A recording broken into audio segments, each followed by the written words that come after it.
Hi, everyone, and thank you for joining us for another episode of the Jason's Take On. Today, we'll be talking about how do you measure the impact of customer success.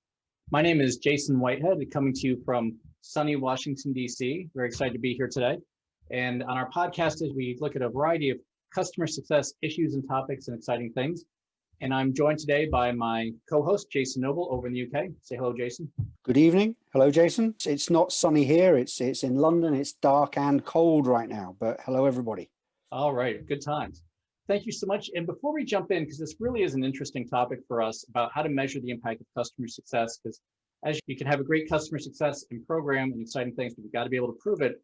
So we're going to be talking about that today and how do you get there. But before we jump into that, we always like to start with a bold challenge question. So our challenge question for you this time is, what bold action can you take to make sure you are measuring the right stuff as it relates to customer success? So give that some thought and we'll come back to that at the end. So let's just go ahead and jump right in. Jason, why are we talking about this? Why is this so important? I love the bold question because it's the right stuff. And you could argue that it's not just the right stuff for customer success, but it potentially is the right stuff for business. And for a lot of organizations. And I think this is really a very meaty topic. And I think it's something that we'll probably need to do another podcast or two on, because we're going to scratch the surface, but it is so critical. And there are lots of challenges around how do you measure it. I've seen this many times in my career when you're asked to justify the ROI on it, and it takes time. It's not necessarily obvious quickly, and the results aren't obvious quickly. But I think one of the challenges we've got is it isn't 100% clear still for many organizations that what customer success really is, what it means for them, what it means for their customers, despite all the work that's been doing in the community, all the great changes, the announcements like we've seen with Gainsight this week. But without understanding what it really is or what it means to you or your customers, this makes it very difficult to prove success or failure. And I think equally, it's then hard to prove value to your customers, to your execs, to your board, but also to other departments. And I've seen multiple challenges throughout my career where part of your role is it's the selling of customer success internally. And I think ultimately what you're trying to do is you need to prove that you're driving value to the business through driving value to the customers. And there are lots of different ideas and metrics about how you measure success for this. I think what we need to do though is we need to be consistent. There need to be a list of industry best practice standard metrics out there, standard ways of measuring it that we can all use that are all really well understood. And I think that the key question that goes to what does success mean to us? How do we measure the impact of our success is how are we contributing to our company and our company goals and our customers' goals? And if we don't know how to measure that, this ultimately makes it very difficult to measure what the impact is we're having. Yeah. And I think let me push a question back to you, Jace. How do you, when we look at the different measures we should have, should we look at both kind of those objective ones where there's real data behind them and subjective ones? Does it make sense to have both of them? And what's the value of each of them and each different type? Yeah, I think that's one that always comes up, and it's fun too when you're having a sales conversation around selling customer success or services and training too. People are always like, what's the ROI and how do you prove the value of this? And people are always looking for a reason to justify what they're doing and where they're going. So I think it's important to have both the objective and the subjective measures, because different things will resonate with different people and people look for different things. But I think there's a lot of things to this, so jump in here too. But I think you really need to be clear on the commercial impact that you're doing, because when people get talking about the sizable investment in customer success and staff and tools and processes, and in engaging customers differently, it's pretty significant, and it can be very significant. So it has to prove that it can deliver a significant return. And there's always that dollar and cents component. And in fact, I've had numerous conversations with folks their organizations had started customer success. They invested in a team, they invested in processes and training and tools and all the good stuff. And a couple of years later, they got rid of the whole department because they didn't see the value and they didn't understand the value. And I think so much of that comes to people weren't measuring it well or explaining it well. So I think that's really important to have that there. But I do also think too that you need to have some subjective measures too, because people, it's not just about the numbers when it comes to customer experience, and customers don't just renew on the numbers, they renew a lot on the perception. So you've got to think about what are the things that we can do in there to really go out there and say, are our customers satisfied? Are our customers perceiving value? Are they getting this value? And sometimes customers will tell you that yes, we are, or no, we're not, and here's why. But sometimes they won't. So I think you need to have a mixture of both in there. But why don't you jump in? What are your thoughts on Yeah, this? I think I think you're right, and you do need a good mix of the two, and it's getting that balance. And you always can get pulled up on the more subjective ones because they potentially lack credibility. It relies on your judgment. Now, I don't think that's a bad thing because I think part of what the things we do in customer success is we try to understand our customers, and that takes a great deal of skill and experience. I think there's a good counter argument when someone says that subjective measures can lack credibility. I think you've also got to be careful when you do it because there's always going to be some sort of response bias. Sure. And that could be in how we're presenting, how we're seeing things. It could be how, our customers might always not be comfortable telling us directly when things go wrong, though you'd hope through the relationships that you build that trust, and that takes time. And we've spoken about this before, but once you've got the trust there, they should do that. And I think the other things you've just got to look at if you look at some of the inaccuracies that are in election polling data, I was just going to say that. There's a huge challenge around that. The numbers are vast. You've got human error that can come into it. And just because you have a measure and a structured process, it doesn't mean it has to be accurate, or it doesn't mean it is accurate. So you've got to go through a credibility, a due diligence process to make sure that these subjective measures can be backed up. And I think once you've done it, people accept it. So if you come up with a customer sentiment feeling, this is what the impact is on sentiment, this is how I'm measuring it, people understand. If you can justify it, people know where it's come from. And I think that's really important to look at. Yeah, and I think related to that too is why are you collecting the data and how are you going to use it? So, absolutely. Earlier, how you collect data and use it to justify, like to a chief financial officer or a CEO, the impact of what you're doing may be very different than the way you would collect and use data around how to optimize and mature your customer success processes and operations and kind of things. So I think one of the things in here, in my mind, is a lot of the objective numbers can tell you the what and the how, what's going on, how are things changing, how much has it changed over time. But I think a lot of the subjective stuff gives you the why answers. Why do our customers perceive us this way? Why are they not renewing? Why are they coming to us over a competitor or leaving us for a competitor? And I think you really need both. So I think some of the more objective ones are great for the impact and for building support across your organization and even with some of your customers. But some of the more subjective ones I think are really great to help you optimize your operations and to really learn. Absolutely. And sorry if I cut you off there. Do you have something else you want to? No. I think that's cool. You've covered some really good stuff there. And I think it is, that balance is important. I think it really is. So let me throw one over to you here then. So with all this focus on the data and the numbers, how do we actually analyze data and convert it into action? Because I think that scenario where so many folks break down is like, all right, I've got all kinds of numbers. So what? Yeah. And that is, I think we're still learning. The whole idea of data analytics and data science is still relatively new, like customer success. And I think there are still relatively limited number of experts out there, but it's a specialism. It isn't just about gathering the data and the evidence. That's one part of it. It's what does that actually tell me? What's the message behind it? And more importantly, what's the questions I need to be asking?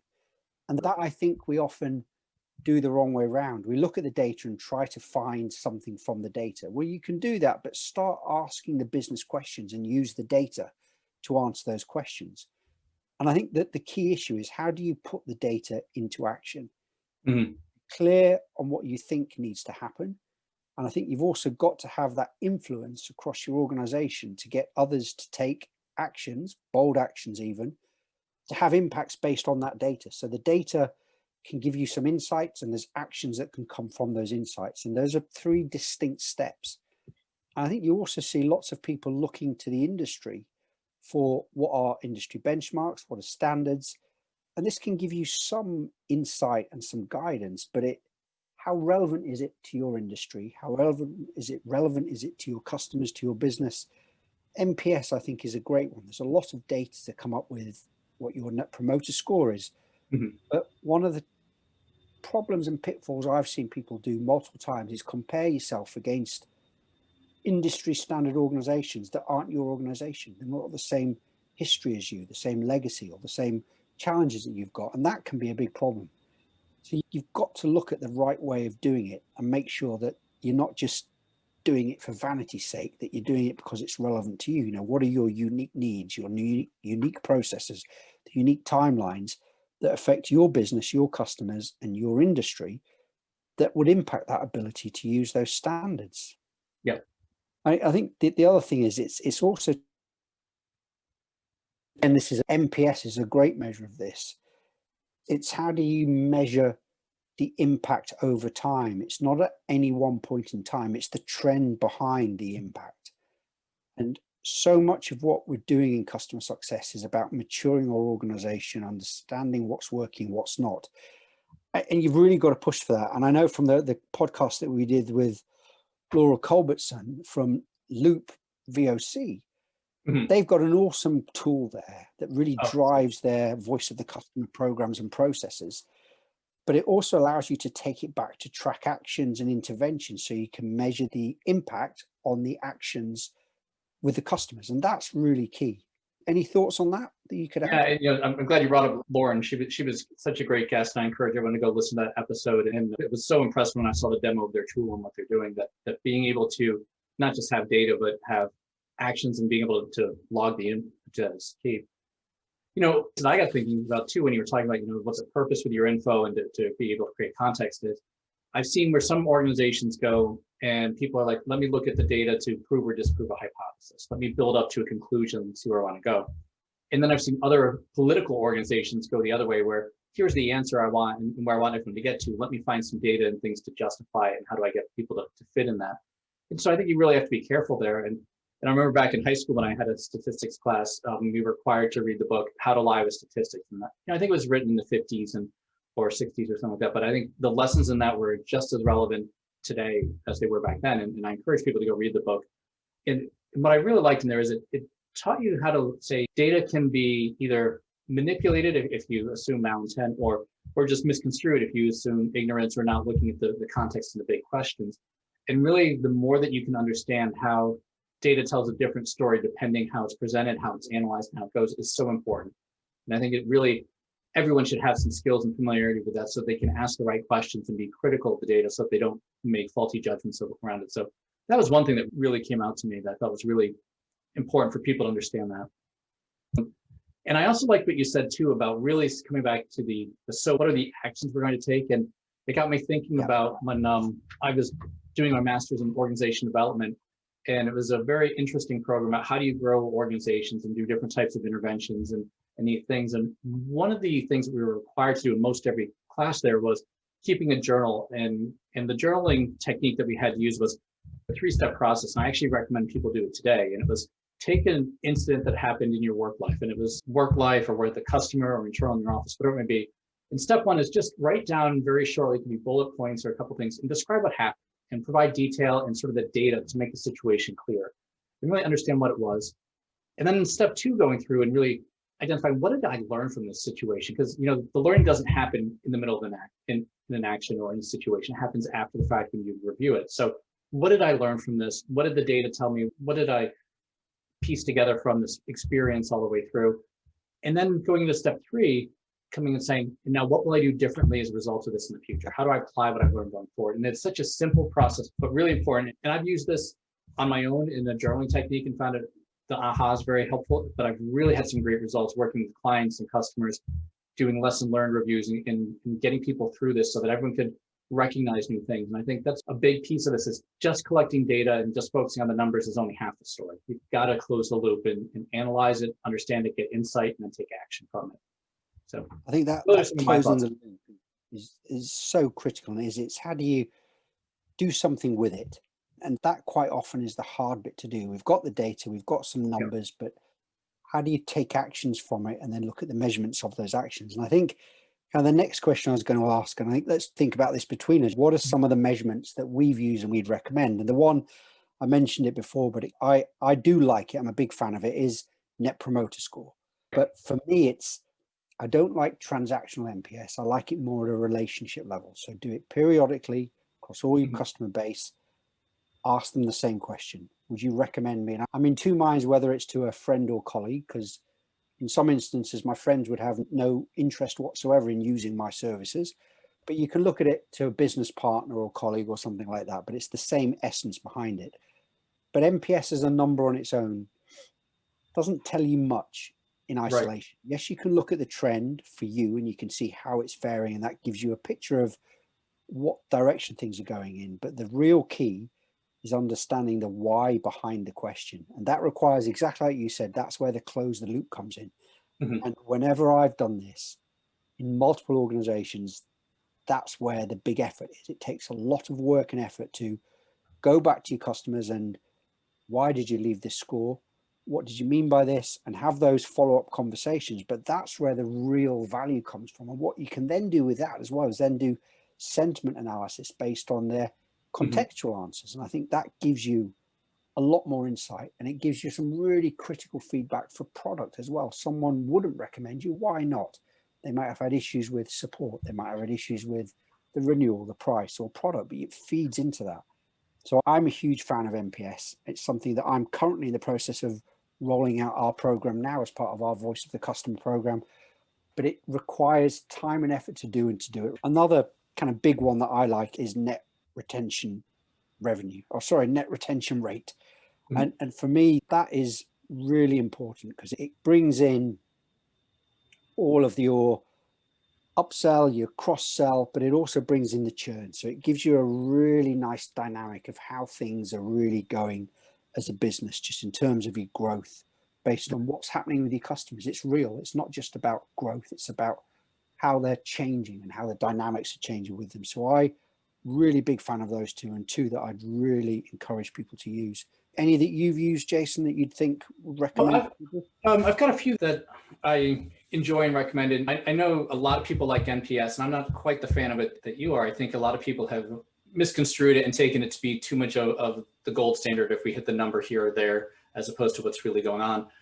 And one of the bold questions or bold actions I've suggested to customers and clients and things is NPS is, would you recommend me to another customer? That's only half of what people are wanting. Yeah. Maybe this is a British American thing too, where I'm like, just ask the question you want the answer to and be a little bit more direct. Whereas I think the polite folk go with the, would you recommend me? And the question that I say is, tell your customers right up front, like when you onboard them during the sales process, and just say, look, at the end of every single interaction, I'm going to ask you a very direct question. It's going to be awkward at first, but you'll get so used to it that you'll be comfortable, but it's going to help us have clear communication. And here's the question. At the end of every interaction, just simply say, over the entire course of your relationship with our company, not just using our product, but with our company, have you gotten enough value from us that if you had to renew today, would you? And it's a pretty yes or no question, because ultimately a renewal decision is a yes or no decision. So ask them that. And you might have a tense meeting. You might have to give bad news to the customer. You might have to say that we just can't deliver X, Y, and Z. But wouldn't you rather know if they're going to renew or not, or be able to say to them, but here's the other ways we're creating so much value for you. Yep. Is this enough for you? And ask that question. I love this question. I don't think enough people ask this. No. You and I have talked about it before, but it really, it's a very honest question as well, because we want them to renew. Absolutely. No, normally, there are some instances when we don't, but we want them to renew. And I think it really brings it home. Mm-hmm. I think so. And I think if they say yes, then you've got an opportunity to highlight all the value that you've gotten, and it makes that inevitable renewal easier. And if you get a no, especially if it's long before your contract is going to renew, you've got enough time to fix this, and you've got enough time to probe and say, well, let's talk about that and how we get to where you are, because obviously we want you to renew. And with the renewal thing, it does crack me up how I work with so many CS teams, and so many people are afraid just to ask for the renewal. And so it will come as no surprise to your customer that you want them to renew and buy more. In fact, they know this before they even come to you to get a quote. So it's the name of the game. So just be upfront about it and just relax. It's just a conversation here. But anyway, I think that what I like to call more of a renewal intent question as opposed to an NPS question is a much more direct and effective way. But I've yet to see people be bold enough to do that. And I encourage all of our listeners to go and be bold and take this on. I'm also excited. I don't remember all the specifics, so jump in. But Adam Joseph, who's with Gainsight now and is going to be a guest coming up very soon on this. I was at a conference where he presented. I think you were there too. And he presented his concept of the watermelon customer. Yep. And I love that one. And the highlights that I recall was where they may have all the right numbers and metrics and they appear green in every dashboard and thing that you have, but they're really red on the inside. And they actually are planning to churn. I think I remember that conference because I think it was Adam and Matt presenting, and it's a very clever concept, isn't it? So it's knowing that the metrics might not tell you everything. You've got to understand what really is going on by the customer, and that takes a lot more probing. Mm-hmm. And I think you're going to see it could be different depending on who the customers are. Are they high touch, low touch, wherever they fit? It could be very different there. And I think it brings me on to another point, that another good one that we need to measure, obviously, is monthly recurring revenue or annual recurring revenue, but try and do it by cohort. Mm-hmm. You know, when did these customers come on board? Where do they fit in our life cycle? And I think that can really add a lot of value, particularly for your low touch customers. And you can start looking to track activities, processes, and see what the impact is on satisfaction, retention, expansions. And you can even start doing some kind of your typical A/B analysis to see what's working, what isn't working, and run through it like that. And I think it's really important to do that. And I love, there's so many different metrics here. I mean, we could go on forever, really. I couldn't be talking about these, but there's some really key ones. And I think we're talking through really some good ones here. Any others you can think of? I think there are quite a few. And I was going to mention an article that I recently wrote around equivalent metrics, and that won an award from Sasbury for this idea. And nice plug there. Well done. Make sure you read it, everyone. Make sure you read it. Yeah, link in the description below. Seriously, go and check like. It out. I think part of the idea here is coming up with metrics that are clear and meaningful to people, but also have scientific measurement. In calculating, it's harder to interpret and understand. And you can have both action equivalent metrics and feel good ones. So like, here's a number and here's where it goes. And one of the examples that I've seen folks do is you look on the back of a candy bar or a can of soda or anything like that, and it really just says, oh, this is how many calories you've are included here. And really the idea is by having the calorie count there, supposedly you will make a healthier choice decision. You'll understand like, what's the equivalent amount of exercise I need to do? I got to run for an hour. I need to swim for an hour. I need to do what have you, that you can make an informed decision about, do I want to have this or a healthier option? And instead, they've actually tested where they printed just those equivalencies on the candy bar itself. So you do need to run for an hour for having this one little candy bar, or you need to go and swim for this. And by putting it there in that black and white of this is what it means, and now you can make an informed choice easier, I think that made it so much easier for people to do something with the actions and with the metrics and to take those actions, which we said are so key. So I would challenge customer success folks to think through what are equivalent metrics that don't just tell you the numbers of the story of what is, but can guide you to what does this mean in terms of either actions you need to take, or the other side is what I call in the article feel-good metrics, which are, this is maybe not a scientific impact that we can have, but it can show you something meaningful that's important to us. And a lot of renewals decisions are based on subjectivity and perception, and is this important? But I think there's a lot of value there. But I won't go into any more detail on that, because I think we can really just check out the article, and maybe we'll do a follow-on podcast at some point around. Absolutely. I think that's a really good thing to do. And I think there's a lot more to be said about these, and I think it does need that kind of really concise article like the one you've written. It really helps bring it home. Yeah. So let me throw over to you then. What sort of mistakes do you see people making when it comes to measurement and metrics and all this good stuff? Oh, this is a very good question. I think the answer is there are a lot. I've made a number of them. I'm sure you have, Jason, as well. Never. I think, I'll take it back then. Clearly, I'm not either. I think one of the things you can do is not measure enough and trying to pin everything down to one measurement. And like you say, I'm a fan of MPS, but people can rely on it too much. Yep. So you've got to look at different metrics to bring in all sorts of different elements that come into it. You've got to look at the commercial side, which is where the retention rate metrics really help. You've got to look at things like the relationships, which where MPS can help. There are a number of other ones that you can bring in there. So I think you've got to look at the right metrics for your organization and for your customer. I think equally, the flip side is, and I think you said this when we spoke the other day, is you can have too many metrics. So you're almost, it's very, you don't know what you're looking for. And when you've got too many, you don't know what anything really means or how to take confidently the bold actions from it. And I think that's really key. I think was there not an instance where you'd seen a customer that had too many metrics there, Jason? Oh yeah, too many metrics. They didn't know what was going on. They had to strip down so much because people just didn't know how to interpret the data and what to do with it. And in fact, I've had customers recently where they were asking me to help interpret what's going on and give them some guidance. And they showed me these convoluted spreadsheets of different things that I've seen a lot of what's in there in different industries. They had to sit with me for an hour to walk me through what all this stuff meant. And I'm like, I think you've over-engineered this to the point that it's not helpful and it's time wasters. So that's the challenge. I'm also a member of a study that I read back when I was studying information systems, where there was a company, I think it was Frito-Lay, but it was so many moons ago that I can't be sure about that, where they were going through and trying to figure out how do we make reporting and data available to our frontline managers and our middle managers, where in the past, only a small number of executives really had the data, and they had all been there a long time to really understand it and built up their capabilities to do something with it. And they were like, oh, we'll give everyone access, and decision-making will improve and operations will improve, and nothing of the sort happened. Yep. They went and did further research, and they started interviewing the managers. They're like, you've given us this binder of information that we get all the time. We don't know what to look for, and we don't know if something's good or bad. So we spend time poring over this, and okay, I guess that's important. But they didn't have that insight as to what was meaningful, and they didn't have the insight or the empowerment to take action with it. So I think many organizations still make that same mistake of don't assume that people will understand how to use the data, how to interpret the data, or how to use it. So I think that's a big one. I think that's really key. And I think the other really big thing is don't forget about data quality. You know, So- a lot of organizations still have low quality, unreliable data, and often it's not good enough to make decisions on.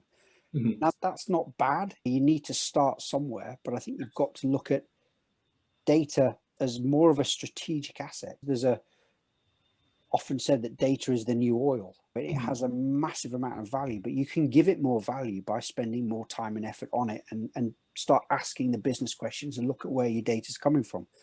There's whole industries around data. And I think you've got to take active measures that really allow you to create and maintain high quality data. And if you don't do that, I think there's a risk of you setting yourself up for failure, thinking you've got the right processes here to come up with how we're going to measure the impact, but without the data there to do it, you've not got it there. Yeah. And I think it's, you know, a great kind of, would you rather have a clock that doesn't work at all, or one that loses a minute of time every day? It's a very, does it work or doesn't it work? What do you want, and what's the quality of it? I love that clock example too, because I remember someone saying that their answer was that a clock that's broken because it would be right at least twice a day. Yep. Someone actually did the math of if it loses 1 minute a day, it'd be like right once every 100 million years or something. Absolutely. I can't remember what the number was. But I agree 100% with the data quality piece, because I've also seen where so many organizations, they get political and they get into debating the merits of the data and the metrics themselves as a political tool around having to deal with the change in insight that they could have that might paint some people or departments in a bad light. Yeah. And I think when you start going down the road of questioning the metrics and the quality of the data, you're in serious trouble. So you've got to figure out how to get ahead of that and get consensus around what those are. Absolutely. And I think, let me brings to mind one more question. I'm going to push this one back to you, Jason. What are the measurements then that we can use to measure our customers' success? That's the key thing. It's not just about the impact on our business, but how do we know we're delivering success for our customers? Right, because at the end of the day, if we're not doing that, they're not going to be renewing. Absolutely. That's so important. I think one of the ones that I think you came up with this one too was number of outcomes achieved versus number of outcomes expected. Because I think so much of the customer renewal decision is also about the delta between expectations and outcomes in reality, and finding a way to calibrate that and confidently measure it and have discussions with your customers is really key. So I think that's pretty important right there. And one of the things that I was, excuse me, we were talking about recently is with our new success chain program that I'm launching with Sue Nabbit-Moore, my co-host, and Kelly Lucas, really looking at saying, plug there, nothing wrong with that. Shameless plug, they're going to keep coming. But it's so important too, is that you have mutual success metrics, and what is success for this customer and what is success for us, because in the short term, customer success always has to come first, because as a supplier, your success will only come after that. And they're not going to renew if they don't get the outcomes that they want. They're not going to expand, or they'll dramatically cut down their licenses. And in turn, your revenues will suffer and fall, and you won't be able to continue to have the resources to invest in the product and the services that your customer need. That eventually it's either going to be a growth spiral for both of you or a death spiral for you, and your customer is going to waste time and money moving on to another supplier. So having that mutual mindset and mutual measurements, I think, are really key in there. What other things would you throw out there? I love that, and I've said to you before, this kind of mutual success thing I think is so important, and it gives you a very different mindset. It's all about this open relationship with our customers. This isn't just about their success, it's about our success. And I think the other thing that you are seeing now is this kind of shift from the idea of key performance indicators, so your KPI metrics, to managing OKRs. And I myself have had some challenges shifting these models, but it's to look more at kind of OKRs, or objectives and key results. And you tend to have fewer of them. They often are more short term and more reliant on a lot more self-reporting. You know, what is our quarterly objective? How will we know when we're achieving it? They can be very direct and a lot more powerful. And it's good to see a lot of businesses going through that and working with our customers on that. Ask your customer, what are your quarterly objectives? What do you hope to achieve in the next 12 months? These are questions that I'm asking my customers. And how do you then, they give you those results. Well, how can we help you achieve that? And that's so important. And I think you get a lot of partners and vendors shy away from asking those questions, but they're really key ones to ask. And they should be there, part of your EBRs, your QBRs, or as I like to call them, your customer value reviews. Make sure you're asking, what are your plans? What are you doing? As we go into the end of this year and start planning for next year, what are you hoping to achieve next year? Because that should be part of your success plan. And then knowing what you can do to achieve it and holding yourself and the customers to account against it. Those for me are the really key ones. Yeah. And it reminds me, my business partner, Sue Nabbit-Moore, she's always advocating around what she calls AMPM metrics. And the AM one are adoption metrics or activity metrics. And I often refer to them as trajectory metrics. And then PM are performance metrics. Yeah. And when onboarding new customers, and especially with customer success, there's a long lead time before you see those performance improvements consistently as you go through. And if your customer is losing faith in what they're doing, you've got to have something to point to that says we're on the right track, hold, the performance metrics are coming. So we recommend defining them right up front. What are the short-term activity metrics or adoption metrics, or what I call trajectory ones, that will give you confidence we're on the right track? And let's track those in the short term while we're gathering the data and information we need to say, yes, we're going to get the performance outcomes that we want. And then when you have enough data, then switching over the focus towards what are the performance metrics? Are we doing what we need to do? And then obviously circling back again, what new activities do we need to be doing to improve on those year after year? So I think getting customers in that mindset is really key too. Great. I think, guys, that I think is it for our questions. Do you want to close us off, Jace? Yeah. So thanks so much, everyone, for joining us. Hope this has been helpful for you. Please send us your comments and feedback. We're on LinkedIn. We'd love to have you follow us on the Jasons there. And also the jasonstakeon.com. We've got a lot of exciting guests coming up, and we're always looking for your insights and feedback around questions that you'd like us to answer or guests you would recommend. So thanks so much for joining us. And as always, we want to just end with recapping our bold challenge question. And for this month, it's what bold action can you take to make sure you're measuring the right stuff? So let us know your thoughts. We'd love to hear what you're measuring and how it's working for you. All right, from Washington, D.C., I'm Jason Whitehead. Thank you so much. And thank you from London, and Jason Noble. Have a great weekend, everyone. All right, take care. Bye.